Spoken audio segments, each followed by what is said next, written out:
Isang napakalaking kaganapan ang yumanig sa buong NBA matapos ang paglipat ng superstar forward na si LeBron James sa Philadelphia 76ers.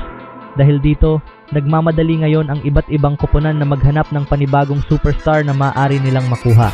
At isa sa mga koponang pinakaapektado sa usaping ito ay ang Dallas Mavericks, kung saan dalawang veteranong manlalaro ang biglang naging sentro ng matinding interes sa trade market, walang iba kundi sina Kyrie Irving at Klay Thompson.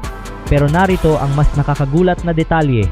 Ayon sa kilalang NBA insider na si Mark Stein, patuloy umanong tinatanggihan ng Dallas Mavericks ang lahat ng trade inquiries o mga offer na may kinalaman kay Kyrie Irving.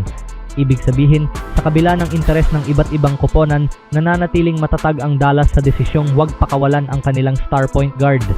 Ngunit ibang kwento naman ang nangyayari kay Klay Thompson.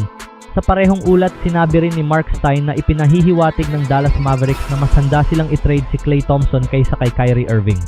Habang nangyayari ito, may mga koponan tulad ng Miami Heat na patuloy na umaasang magiging available si Thompson bilang free agent sa pamamagitan ng isang contract buyout. Gayunpaman, sa kasalukuyan ay wala pang indikasyon na mangyayari ang naturang buyout. Samantala, nananatiling buo ang tiwala ng Mavericks kay Kyrie Irving sa kabila ng matinding injury na kanyang pinagdaanan. Matatandaang hindi nakapaglaro si Irving sa buong NBA season ng 2025 to 2026 habang nagpapagaling mula sa napunit niyang ACL. Isa itong seryosong injury na naging dahilan ng kanyang mahabang pagkawala sa basketball. Ngunit kahit halos isang buong taon siyang hindi nakalaro, hindi kailanman binitiwan ng Dallas Mavericks ang kanilang paniniwala sa 9 na beses na NBA All-Star. Ayon pa kay Mark Stein, ang kasalukuyang inaasahan ng organisasyon ay magsisimula si Kyrie Irving ng susunod na season bilang miyembro pa rin ng Dallas Mavericks. Inaasahan din na makakasama niya ang Rookie of the Year na si Cooper Flagg sa pagsisimula ng kanyang matagal nang hinihintay na pagbabalik matapos ang knee surgery na isinagawa noong huling bahagi ng Marso 2025. At hindi lang ang management ang naniniwala kay Kyrie. Maging ang bagong head coach ng Dallas Mavericks na si Dusty May ay malinaw na ipinakita ang kanyang buong pagtitiwala sa veteranong point guard.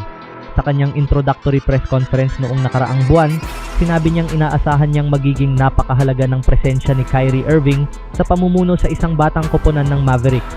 Ayon mismo kay Coach Dusty May, alam ni Kyrie kung ano ang kinakailangan upang manalo ng kampyonato.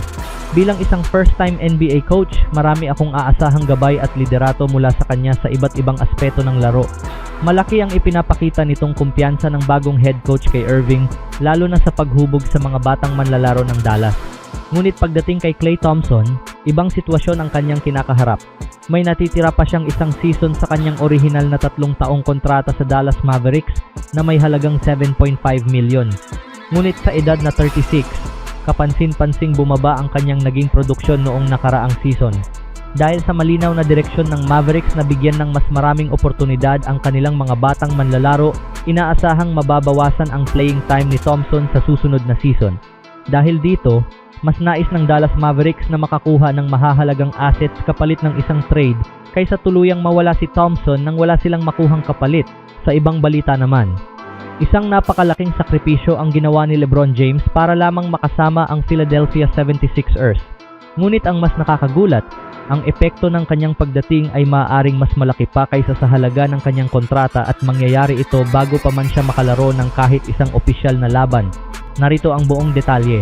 Pumirma si LeBron James ng 2 taong veterans minimum contract na nagkakahalaga ng $8 million upang maging bahagi ng Philadelphia 76ers. Ngunit ang desisyong ito ay may malaking kapalit para sa NBA superstar. Sa halip na tanggapin ang isang maximum contract na maaaring magbigay sa kanya ng mahigit $50 million kada taon, pinili ni LeBron na isantabi ang napakalaking halaga ng sweldo upang makasama ang Sixers.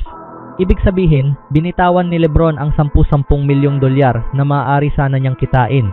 Ngunit ayon sa mga bagong economic projections, maaring mas malaki pa ang balik na matatanggap ng lungsod ng Philadelphia dahil lamang sa kanyang pagdating.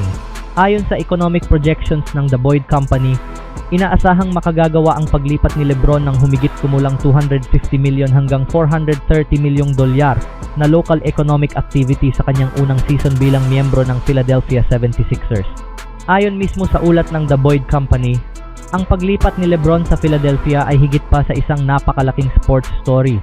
Pinatitibay nito ang reputasyon ng Philadelphia bilang isa sa mga pangunahing sentro ng sports at negosyo sa Amerika. Lumilikha ito ng napakalaking media attention, mas mataas na fan engagement, pagdagsa ng mga turista, at malaking economic impact.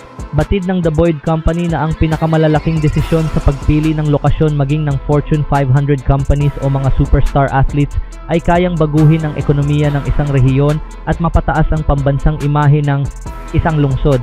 Dagdag pa sa ulat, ang mga desisyon ng mga superstar na tulad ni LeBron James ay maaring makapagbago ng buong regional economy, katulad ng epekto ng malalaking pamumuhunan ng Fortune 500 companies na lumilikha ng libo-libong trabaho.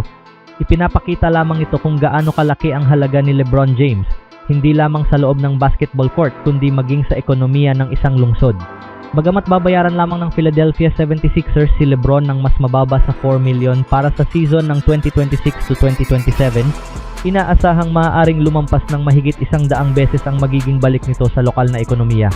Ang napakalaking economic boost na ito ay inaasahang magmumula sa pagtaas ng turismo, mas maraming mabebentang game tickets, paglobo ng merchandise sales, mas malaking media exposure, at pagdami ng negosyo para sa mga lokal na establishmento. At ang mas nakakabilib, mayroon ng mga palatandaan na nagsisimula na ang epekto ng pagdating ni LeBron. Ayon sa TickPick, ang average na presyo ng ticket para sa isang Philadelphia 76ers game noong nakaraang season ay nasa humigit kumulang 68 lamang. Ngunit matapos i-anunsyo ang pagpirma ni LeBron James, ang pinakamurang ticket para sa unang preseason home game ng Sixers ay biglang umakyat sa 1,283. At ang mas nakakagulat pa rito, napakataas ng posibilidad na hindi pa nga maglaro si LeBron sa naturang exhibition game.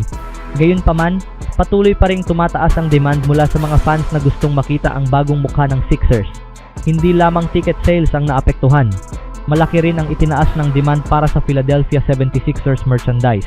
Sa loob ng maraming dekada, palaging kabilang ang jersey ni LeBron James sa pinakamabentang NBA jerseys sa buong mundo at inaasahang magpapatuloy ang trend na ito ngayong bahagi na siya ng Philadelphia 76ers.